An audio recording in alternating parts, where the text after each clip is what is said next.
good evening, all. Let's begin with today's session. So, look at the first question. With reference to Vadhavan Port project, consider the following statements. The first statement says it is being developed as an all-weather, greenfield, deep draft major port in the state of Maharashtra. Absolutely correct. Second statement says the Vadhavan Port Project Limited, VPPL, which is a special purpose vehicle, it is a joint venture in which the Maharashtra Maritime holds a majority stake. No, that's not correct. Look at this one. In the VPPL, which is a special purpose vehicle, in this, the JNPT, the Jawaharlal Nehru Port Trust, holds 74% stake, whereas the Maharashtra Maritime Board, it holds 26% stake, right? So यहाँ जो statement है उसमें क्या लिखा हुआ है? That the Maharashtra Maritime Board holds a majority stake. That is incorrect. So question is, which of these statements given above is oblique are correct? So only one. Right? So A will be the correct answer. Now let's move on to the explanation part, why we picked up this question.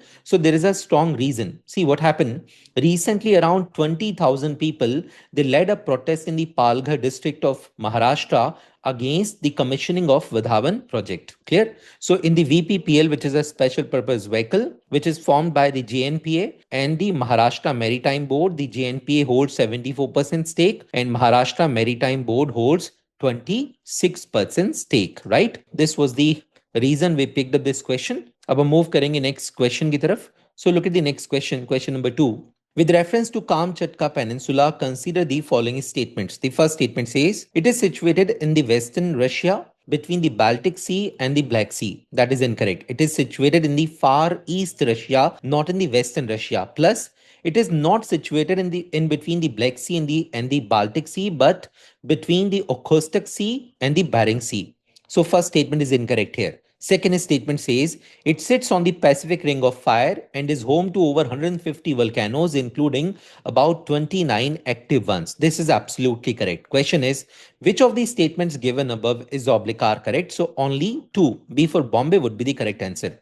अच्छा, why we picked up this question? There is a strong reason. Last 60 years की सबसे harsh winters का सामना यहाँ पे Russians को करना पड़ रहा है, right? Now look at the map. This is Kamchatka Peninsula. It is situated between the Sea of Okhotsk and the Bering Sea, right? And this is Kuril Islands, which is disputed between Russia and Japan. याद रखेगा. It is disputed between Russia and Japan.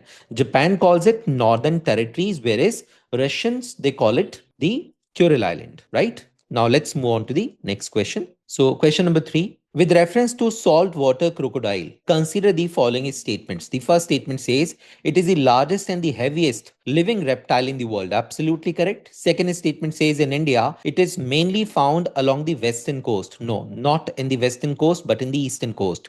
So second statement is incorrect here. Third statement says it is classified as least concern under the IUCN Red List. That is correct. So 1 and 3, both these statements are correct here. Question is, which of these statements given above is oblique are correct? So A for Ahmedabad would be the correct answer. Now the question is why we picked up this MCQ. So there is a strong reason. So Odisha's saltwater crocodile population rises to 1858, right? So do remember, in India, it is mainly found in the eastern coast like Odisha, West Bengal, and Andaman and Nicobar, and not in the western coast. Now let's move on to the next question. So look at the question number 4. With reference to silk production and Central Silk Board in India, consider the following statements. The first statement says India is the second largest producer and consumer of silk in the world. Absolutely correct. So China is the largest producer. So India is the second largest after China. Second statement says Central Silk Board. It is a statutory body established in 1948 by an act of parliament. Absolutely correct. Third statement says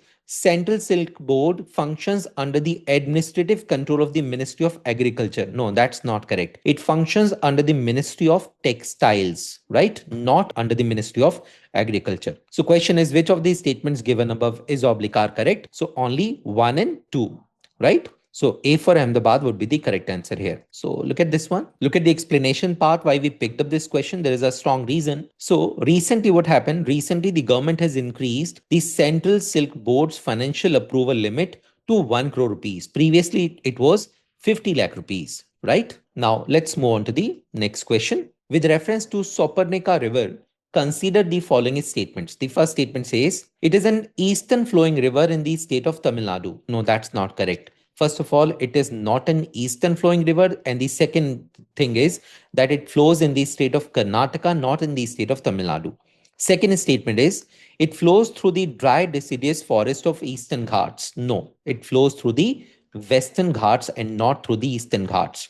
So question is, which of these statements given above is oblique are correct? So correct answer would be D for Delhi, neither one nor two, right? So look at this one. Look at the explanation part. It is surrounded by the evergreen forest of Western Ghats and not dry forest of the eastern Ghats right एक article recently publish हुआ था इसको लेकर के इसलिए हमने इसको pick किया now let's move on to the next question question number 6 with reference to Kumbhalgarh Wildlife Sanctuary consider the following statements first statement says it is located in the Rajsamand district of Rajasthan and spreads across the Aravalli range absolutely correct second statement says the Banas river lies entirely within Rajasthan and it is a tributary of Narmada River. देखिए first half of the statement is absolutely correct.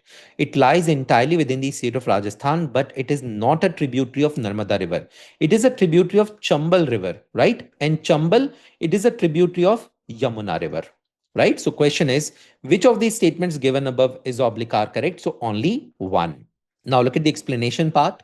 You can see the explanation here. Why we picked up this question? There is a strong reason. So area around Kumbhalgarh Wildlife Sanctuary declared eco-sensitive zone, right? And do remember that eco-sensitive zones are declared under the Environmental Protection Act of 1986, right? So you can see here that the Banas River is not a tributary of Narmada. It is a tributary of Chambal River and ultimately the part of the Yamuna Ganga river system, not the western flowing Narmada basin, right? Now let's move on to the next question. So question number 7 is regarding the Environmental Protection Fund. With reference to Environmental Protection Fund, consider the following statements. The first statement says, the fund has been created to utilize penalties from environmental law violations for the restoration, pollution control, and sustainability activities. Absolutely correct. Second statement says, the legal basis for the fund was provided by the Jan Vishwas Act of 2023, which decriminalized several minor environmental offenses. The question is, which of these statements given above is oblique are correct? Both these statements are correct here, दोस्तों. Right हो सकता है यहाँ पे इस तरह से भी क्वेश्चन फॉर्म हो सकता था like environmental protection fund is established under which of the following acts for example the wildlife protection act the environmental protection act then the Jan Vishwas act of 2023 इस तरह से क्वेश्चन आपको आ सकता है तो याद रखिएगा जन Vishwas act of 2023 that provided the legal framework for this fund. Now let's move on to the explanation part. You can see the explanation. Recently का article publish हुआ था इस fund के regarding और इस fund के utilities के regarding इसलिए हमने इस question को frame किया है. Right? Now let's move on to the next question. Question number 8. Consider the following statements. ये UPSC 2023 prelims का question है. For the horizontal tax devolution, the 15th Finance Commission used how many of the above criteria other than the population, area, and income distance? So look at this one. The demographic performance, absolutely correct. Forest and ecology, ये भी correct है. Governance reforms, no, that's not correct. Stable government, that is also not correct. Tax and fiscal efforts, this is equally correct. Right? So यहाँ पे तीन statements correct हैं 1, 2 and 5. तो correct answer क्या होगा? Only 3 क्योंकि यहाँ पे quantum पूछा हुआ है. अब याद रखिए finance commission of India it is a constitutional body under article 280 and it is the duty of the President of India to establish the Finance Commission after every 5 years from the commencement of the Constitution of India. अब यहाँ finance commission के पास में finance commission दो formulas यहाँ पे decide करता है पहला तो है वर्टिकल टैक्स डिवोल्यूशन और दूसरा है horizontal tax devolution vertical tax devolution मतलब tax devolution between the union and the states वहीं हॉरिजॉन्टल की बात करें तो among the states so state 1 to state 28 right so that is horizontal formula 14th finance commission में जो vertical tax devolution था it was 42% इसको 15th फिनांस कमीशन ने रिड्यूस करके 41% कर दिया रीजन था the formation of two new UTs the UT of Jammu and Kashmir and the UT of Ladakh right and अगर हम हॉरिजॉन्टल टैक्स डिवोल्यूशन की बात करें ये सारे क्राइटेरियाज हैं population is their population area income distance सबसे जो ग्रेटेस्ट प्रोपोर्शन है वो इनकम डिस्टेंस का है दैट इज 45% वहीं अगर हम लीस्ट की बात करें तो that is of tax and physical efforts ये हार्डली 2.5 5 परसेंटेज है। तो do remember. Now let's move on to the next question. So question number 9, with reference to mango production in India, consider the following statements. The first statement says India is the world's largest producer of mangoes, accounting for more than 40% of the global output. Absolutely correct. Second statement says UP is the largest mango producing state in India. Again correct. The third statement is Bhagalpuri Zardalu mango from Bihar received the GI tag in 2018. This is equally correct. China is the largest exporter of mango in the world. No, that is not correct. Indeed, China is one of the largest producer of mangoes in the world, but it is not the largest exporter. Largest exporter countries में Mexico is there, India is there, Thailand is there, Peru is there. Right? याद रखिएगा. So which of these statements given above is oblique are correct? So correct answer would be 1, 2 and 3. So A for Ahmedabad would be the correct answer. Recently का article publish हुआ था the Hindu में mango production के रिगार्डिंगली, इसलिए हमने इसको frame किया है. Now let's move on to the next question. So this is going to be the last question of today's session, question number 10.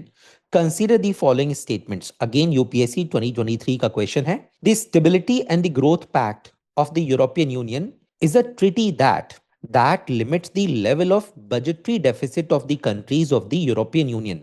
Actually, ये legal framework लाया गया था 99 में, जब यूरोपियन यूनियन को यूरोजोन में कन्वर्ट करना था, जब यूरोपियन यूनियन चाहता था एक कॉमन करेंसी यूरो को इंट्रोड्यूस करना. राइट?